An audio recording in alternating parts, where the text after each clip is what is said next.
अस्सलाम वालेकुम। Today we have lecture number 17 deformation in solid और मटेरियल साइंस से ये हमें जो है वो आर्टिकल लिया हुआ है जनरल फिजिक्स में। सो हम जो है इसमें जो है वो स्टडी करेंगे elasticity. So one thing more, video जो है वो रिकॉर्ड करने में और लेक्चर को रेडी करने में थोड़ा टाइम कंज्यूमिंग होता है ये। So if you think you get something और you understand something, so don't forget like and comment. Thank you. So now let's start the lecture. So elasticity को एक्सप्लेन करने से पहले अगेन हम जो है वो स्प्रिंग को ही यूज़ करेंगे। हम देखेंगे ये हमारे पास स्प्रिंग की एक ओरिजिनल जो है वो पोजीशन, एक शेप है। अगर मैं इस पर फोर्स अप्लाई करता हूँ तो क्या हो गया, इसकी लेंथ इंक्रीज हुई। उसके बाद ये क्या हो गया, ये स्प्रिंग खुद ब खुद ही जो है वो अपनी इनिशियल पोजीशन में, जो अपनी पहले की जो उसकी कंडीशन थी वहाँ पे ये वापस आ गए। सो हम इसको, ये स्प्रिंग की एक एबिलिटी थी कि उसने अपनी, जब मैंने फोर्स लगाई तो ये अगेन अपनी जो इनिशियल पोजीशन थी वहाँ पे वापस आ गया। तो हम इस एबिलिटी को हम कहते हैं इलास्टिसिटी, मतलब the ability of a body to return to its original shape when external force is removed. जैसे एग्जांपल हम रबर ले लें या फिर ये स्प्रिंग ले लिया, जैसे एक्सटर्नल फोर्स रिमूव की तो ये अपनी इनिशियल पोजीशन में आ गई, तो इसको हम कहेंगे इलास्टिसिटी है, ये मटेरियल की प्रॉपर्टी है।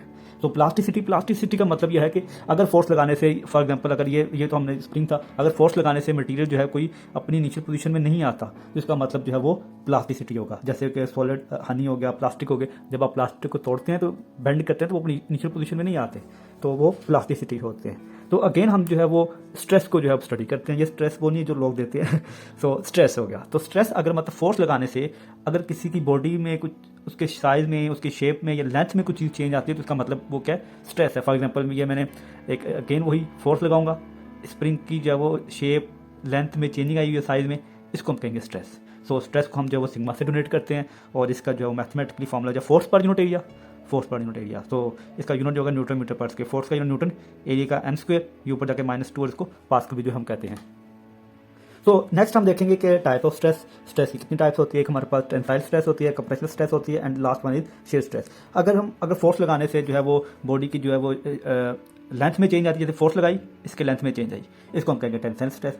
अगर आप जो है वो स्ट्रेस की वजह से जब किसी बॉडी किसी चीज़ के वॉल्यूम में चेंज आ रही है तो इसका मतलब उसको हम जो है वो कंप्रेशन स्ट्रेस कहेंगे। इसी तरह अगर फोर्स लगाने से या स्ट्रेस लगाने से, सॉरी मैं फोर्स वर्ड यूज़ कर रहा हूँ, इसी तरह अगर जो है स्ट्रेस लगाने से जो है बॉडी के जो है वो शेप में चेंजिंग आती है तो इसका मतलब वो हमारे पास शेयर स्ट्रेस होगा। फॉर एग्जाम्पल शेप, फोर्स लगाई, शेप पूरी चेंज होगी, it's a shear stress.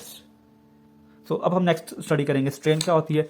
Strain हमारे पास होती है the ratio change in length size और shape to the original length is known as strain. मतलब स्ट्रेन क्या होता है, ये मेरे पास ओरिजिनल लेंथ है, ये देखिए ये ओरिजिनल लेंथ है यहाँ पे। अब जब इसे फोर्स लगाऊंगा, फोर्स लगा के इसकी लेंथ अब ये लेंथ आ गई।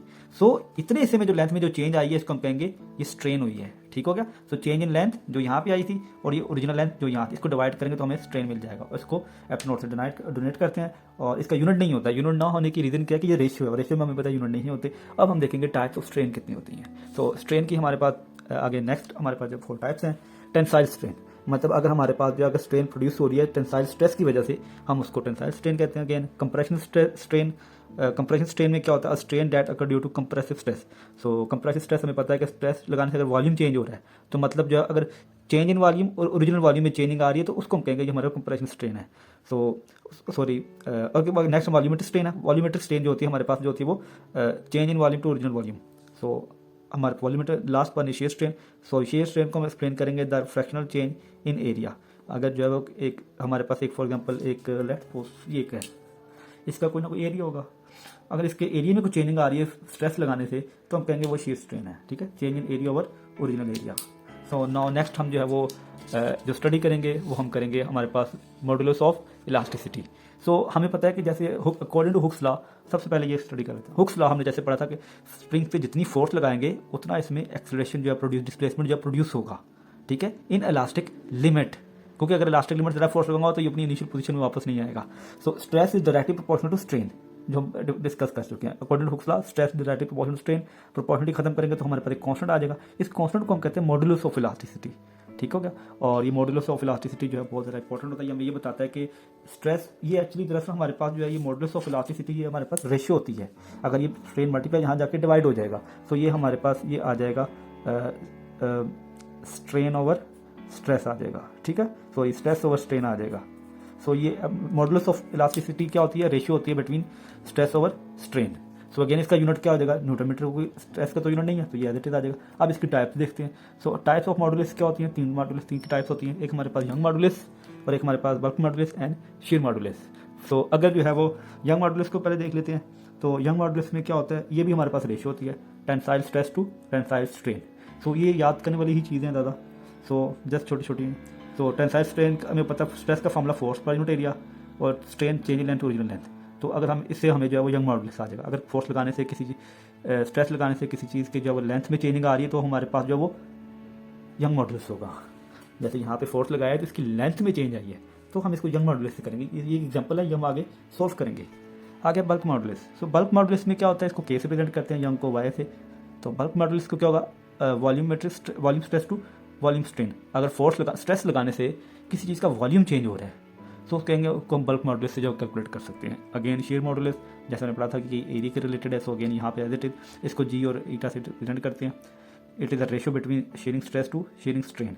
सो अगेन फॉर्मूला शेयर स्ट्रेस का हमारे पास फोर्स ओवर एरिया, और शेयर स्ट्रेन का निकाला था tan थीटा आएगा। सो अगेन जो है यहाँ पे इसको जी से और ईटा से रिप्रेजेंट करेंगे।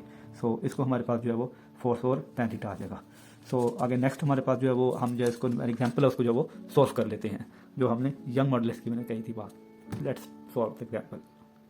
सो यंग मॉडुलस के रिलेटेड हम जो एग्जांपल सॉल्व करेंगे, एग्जांपल में क्वेश्चन में अटैच कर देता हूँ। सो क्वेश्चन में दरअसल में जो फाइंड करना है कि हम कहते हैं हमने जो एक वायर उस पर जो फोर्स लगाई है और उसमें जो डिस्प्लेसमेंट जो प्रोड्यूस हुआ है। सो हमने वो जो डिस्प्लेसमेंट जो था वो हमने जो प्रोड्यूस हुआ वो हमने जो फाइंड करना है। तो हम मॉडुलस जो है वो यूज़ करेंगे। तो हमारे पास यंग मॉडुलस हुआ, क्योंकि लेंथ में चेंज आई है तो इसका मतलब हम यंग मॉडुलस यूज़ करेंगे। अगर उसकी जो है वो उसने बताया change in length of the wire, अगर वो उसके कहता है कि उसकी जो है वो वॉल्यूम में चेंज आई है तो हम जो बल्क मॉडुलस यूज़ करते हैं। उसकी एरिया में चेंज आती है तो हम जो शेयर मॉडुलस यूज़ करते हैं। सो लिहाजा जो वो लेंथ में चेंज हुई है तो यंग मॉडुलस यूज़ कर रहे हैं। So let's start the solution. So हमें पता है कि जो स्ट्रेस होती है, स्ट्रेस का जो हम जो है वो हुक्स लॉ की क्वीन जो यूज़ करेंगे यहाँ पे। स्ट्रेस हमें पता है कि यहाँ पे जो है वो फोर्स पर यूनिट एरिया है, और जैसे मैंने बताया कि यहाँ यंग मॉडुलस यूज़ होगा, सो यंग का वाई यूज़ कर लिया। सो स्ट्रेन क्या है, change in length original length. तो यहाँ पे चेंज इन लेंथ उसने कहा कि लॉन्ग एक्स एक्सिस हुई है, तो मैं उसको एक्स ओवर एल लिख देता हूँ। ठीक हो गया। अब हमने करना ये है कि सो एफ पहले फाइंड करना है। सो एफ इसलिए फाइंड करना है वो बता देते हैं। ए डिवाइड है, यहाँ जाके मल्टीप्लाई हो जाएगा। सो ये हमारे पास हो जाएगा वाई ए ओवर एल और एक्स। तो हमने जो वर्क डन जो फाइंड करना था, सो वर्क डन हमें पता है कि फॉर्मूला इसका क्या हो जाएगा, ये जो है वो चेंज हुआ है जो लेंथ में, ये डेल एल आएगा। हाँ जी। सो यहाँ पे हो जाएगा एफ डी एक्स। ये वर्क डन फॉर्मूला यूज़ किया, work is dot product of force and displacement. Just अब मैं क्या करूँगा, यहाँ पे एफ की वैल्यू यहाँ पुट कर लूँगा, इसकी इंटीग्रेशन करूँगा और फिर इंटीग्रेशन बाय पार्ट्स अप्लाई करूँगा। सो वैल्यू मैंने जहाँ पे ये पुट कर ली। इसके बाद हमें पता है कि यहाँ पे ये एक्स के अलावा बाकी जो है वो कांस्टेंट है, उसको मैं बाहर लेता हूँ। वाई ए और एल ये कांस्टेंट था, इसको बाहर लिख लिया। Again del L X D X. अब हमें पता है कि एक्स की इंटीग्रेशन क्या हो जाएगी, ये हमारे पास हो जाएगी एक्स स्क्वायर बाय 2 हो जाएगी।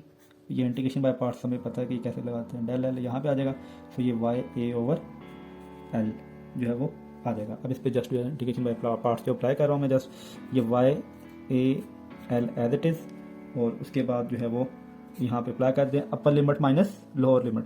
ये 2 as it is, upper limit minus upper limit del L, ये डेल एल का स्क्वायर माइनस लोअर लिमिट 0 का स्क्वायर। ठीक हो गया।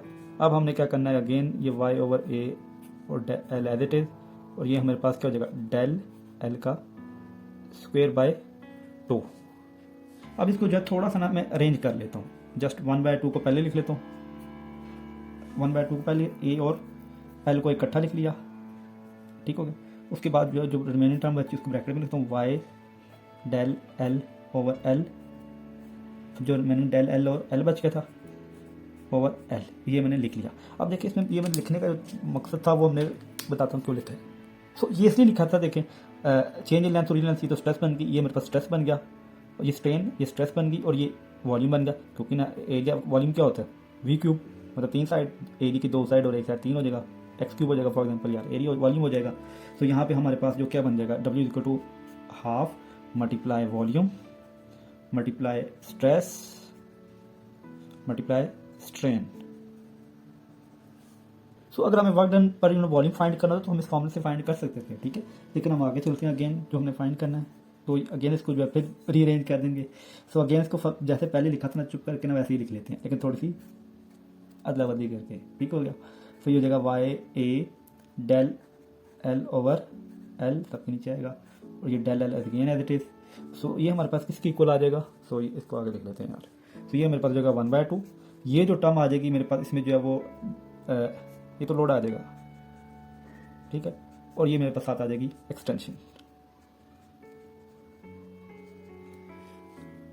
सो नेक्स्ट जो है हैंड आउट में जो पॉइंट 8 है उसको थोड़ा सा देख लेते हैं। उसमें पॉइंट 8 में हमें जो है वो कहा गया है कि जो फ्लूइड होता है वो जो फ्लूइड होता है वो फ्लो नहीं करता। तो इसका मतलब इसकी प्रॉपर शेप जब फ्लो नहीं करेगा, तो फॉर एग्जाम्पल फ्लूइड मतलब गैस और लिक्विड, तो जब गैस और लिक्विड में पता है जब फ्लो करते हैं उसकी प्रॉपर शेप नहीं होती। तो इसका मतलब है कि वो मॉडुलस ऑफ इलास्टिसिटी नहीं होते। लेकिन सॉलिड जो होता है वो उसके 3 मॉडुलस होंगे जो हमने पहले डिस्कस किए थे, young, bulk and share modulus. लेकिन फ्लूइड में हमारे पास एक मॉडुलस होता है और वो मॉडुलस हमारे पास जो है बल्क मॉडुलस है, ठीक है। सो फ्लूइड जो अगर एक रेस्ट में है तो वो अगर फ्लूइड जो एक रेस्ट में है तो it can not sustain tangential force को सस्टेन नहीं करता। तो अगर ऐसा होगा तो अगर आप फोर्स अप्लाई करेंगे तो डिफरेंट लेयर जो है ना वो ऊपर एक दूसरे के ऊपर ऐसे जो है ना वो मतलब कि यार स्लाइड कर जाएंगी। तो इसीलिए जो फोर्स हम अप्लाई कर रहे हैं फ्लूइड पे वो रेस्ट पे होनी चाहिए to the normal to the surface पे। सो अब नेक्स्ट हमने जो कैलकुलेट करना था उसमें हमने करना है कि how pressure in fluid change with depth. For example हमारे पास यहाँ पर अगर आपको डायग्राम नजर आ रही होगी, तो यहाँ पे जैसे कि ये जो है इसका एरिया है और हमारे पास डाउनवर्ड जो फोर्स लग रही है वो हमारे पास जो पी ए, ये बताऊंगा कैसे आते हैं पी ए, और अपर से भी जो फोर्स लग रही है मतलब प्रेशर जो है चेंज हो रहा है। सो हमने फाइंड ये करना है कि जो प्रेशर है वो डेप्थ के साथ कैसे जो है वो चेंज होता है। अगर आपको जो है क्वेश्चन याद हो, pressure in a liquid P equal to rho G H, pressure जो होता है डेप्थ में वो हाइट पे डिपेंड करता है। जब भी लिक्विड पे जो प्रेशर हम करेंगे तो वो इस चीज़ पे जो है वो डिपेंड करता है। इसको मैं अभी लिख लेता हूँ वैसे थोड़ा सा। जैसे प्रेशर जो है लिक्विड होता है ये रो जी एच, रो तो कांस्टेंट होता है, पानी की डेंसिटी वो तो कांस्टेंट है, रो डेंसिटी वो वाटर, ठीक है, जी ग्रेविटी, एच एच। इसका मतलब है कि जो प्रेशर इन लिक्विड है वो डिपेंड करेगा किस पे, हाइट पे डिपेंड करेगा और पानी की डेंसिटी पे डिपेंड करेगा कि वो पानी गर्म है ठंडा है जो भी है, जी तो कांस्टेंट है। सो प्रेशर इन लिक्विड जो है इन डेप्थ में या हाइट में वो डिपेंड करता है 2 चीज़ों पे, हाइट पे और डेंसिटी पे। चलिए हम अपने केस पे आते हैं, करते हैं। हमें पता है जो प्रेशर का फॉर्मूला क्या होता है, फोर्स पर यूनिट एरिया। यहाँ से मैं फोर्स की वैल्यू निकाल देता हूँ, क्या हो जाएगा, ए डिवाइड ए मल्टीप्लाई हो जाएगा, पी ए हो जाएगा। और इसके बाद हमें पता है कि जो फोर्स जो होता है W equal to F equal to W और W equal to M G हो गया। अब हमें पता है जो ये वाली इक्वेशन जो यूज़ करेंगे, क्योंकि हमने हाइट की बात की मैं एक्सप्लेन कर चुका हूँ, इसलिए नहीं अब एक्सप्लेन नहीं कर रहा।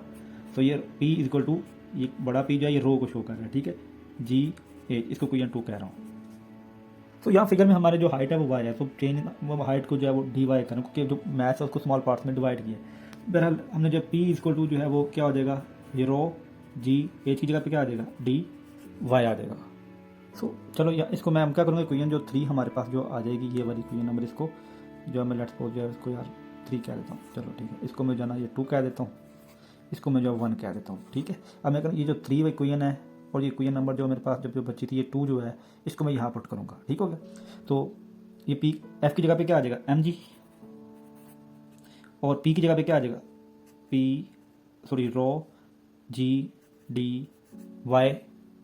सो हम देखते हैं जो इन सब का जो सम आता है, जैसे डायग्राम में हमें नजर आ रहा है, इन सब का जो डाउनवर्ड अपवर्ड और जो ये वैल्यू निकाली इन सबको ऐड करते हैं तो 0 आता है। चलिए मैं इनको ऐड करूँ, ये पी ए, सो ये पी ए हो जाएगा माइनस अपवर्ड को P plus D P A minus P G A D Y equal to 0। अब इनको जब P A as it is ये मल्टीप्लाई होगा अगेन, ये साइन चेंज होगा, ये डी पी ए हो जाएगा, ये minus P G A D Y equal to 0। ये दो टर्म तो कैंसिल आउट हो जाएंगी, तो ये इसको इक्वल के दूसरी साइड पे ले जाता हूँ और फिर इसको यहाँ पे हमने क्या किया कि यहाँ पे जो इसको हमने देखा कि इसको मल्टीप्लाई कर दिया मैंने जस्ट कटिंग करके, ए भी कैंसिल आउट हो जाएगा, तो ये मेरे पास आ जाएगा D P over D Y as it is आ जाएगा, ये हो जाएगा माइनस रो जी, ये रो जी ये मेरे पास ना दरअसल वेट पर यूनिट वॉल्यूम जो लास्ट टाइम बता रहा था आपको। सो हमने यहाँ पे देख लिया कि भाई ये हमारे पास हो गया वेट पर यूनिट वॉल्यूम, सो जी तो वैसे कांस्टेंट है, तो वाई हमने जो 0 लिया region at the bottom of the liquid. So अब हमने क्या करना है कि इसको जो है चेंज कर देना है, तो ये मेरे पास हो जाएगा जो डी पी और डी वाई है, ये डी पी हो जाएगा y2 माइनस y1 और डी वाई क्या हो जाएगा y2 माइनस y1, यार ये पी है यार, p2 p1, ठीक हो गया, ये equal to rho G minus, ये डिवाइड है इसको जाकर मल्टीप्लाई कर दीजिएगा p2 माइनस p1 और ये मेरे पास आ जाएगा रो जी y2 माइनस y1। ये हमने इसको इनका जो है सारा सोल्यूशन था इसका। अब जो है वो लास्ट जो हमारा था वो था हमारा जो है वो पास्कल प्रिंसिपल। सो पास्कल आपको प्रिंसिपल को यहाँ से डिस्कस करें क्योंकि ये फ्लूइड के रिलेटेड है, ये मतलब वाटर को एक्सप्लेन करता है, simple water pressure in a water जैसे एक्सप्लेन करता है। मतलब कि जब भी आपके पास एक वेसल है, कोई बर्तन है, जब आप उस पर जो फोर्स लगाएंगे तो वो फोर्स जो कि उसकी किसी भी जो सिलेंडर है, कंटेनर, उसके सारों कंटेनर की चारों साइड पे जो है वो इक्वली जो है वो फोर्स जो है वो अप्लाई होगी। सो हम कहते हैं कि यहाँ पे फोर्स तो अगेन वही यूज़ करेंगे, प्रेशर का फॉर्मूला होगा रॉ जी एच यूज़ कर लेंगे इसको। सो हमारे पास अगर हम टोटल प्रेशर कैलकुलेट करेंगे ना तो यहाँ पे तो वो प्रेशर पता क्या आएगा, वो जगह पी एक्स टी, बताता हूँ पी एक्स टी क्या है, प्लस रो जी एच। सो जो पी एक्स टी दरअसल ये हमारे पास जो पानी के फॉर एग्जाम्पल एक कोई भी एक बर्तन पड़ा है तो उसके ऊपर सरफेस प्रेशर भी होगा, ठीक है। So pressure at the surface of liquid भी होगा, तो ये वो प्रेशर है। सो ये वो प्रेशर है जो आपने अब चारों साइड पे जो लगा था कांस्टेंट, ठीक हो गया। सो हम क्या करते हैं कि हम कहते हैं जो लिक्विड है वो इनकम्प्रेसिबल लिक्विड है, इनकम्प्रेसिबल लिक्विड है। सो प्रेशर एवरीवेयर जो होगा सेम होगा, एवरीवेयर होगा। सो क्या होगा फिर, ये तो टर्म वैसे ही चली जाएगी जीरो पे, पी जी एच जो है वो इक्वल टू जीरो। सो हम कहते हैं कि जो हमारे पास जो है वो इसको डेल लगा लो भाई, चेंज की बात की है तो इसीलिए तो हम कहते हैं हमारे पास जो डेल पी होगा वो इक्वल होगा del P E X T. मतलब कि प्रेशर तब सेम कब होगा, मतलब जब सरफेस जो पानी के ऊपर सरफेस का प्रेशर और जो हमने लगाया है चारों साइड पे बाल्टी, एक बाल्टी पे प्रेशर लगाया यार सिंपल, आप एक मग लें उसको बाल्टी में इस तरह करें, जो सरफेस आप देखेंगे वो जाएगा नहीं, ऊपर जाएगा, मतलब जो सरफेस का प्रेशर और जो बाल्टी के अंदर जो उसकी वॉल है उसका प्रेशर जो है वो सेम हो जाएगा। Thank you very much. Hopefully ये आपको वीडियो पसंद आई होगी। कोशिश काफ़ी की कि शॉर्ट ही और हर चीज़ को एक्सप्लेन कर सकूँ। अल्लाह हाफिज़।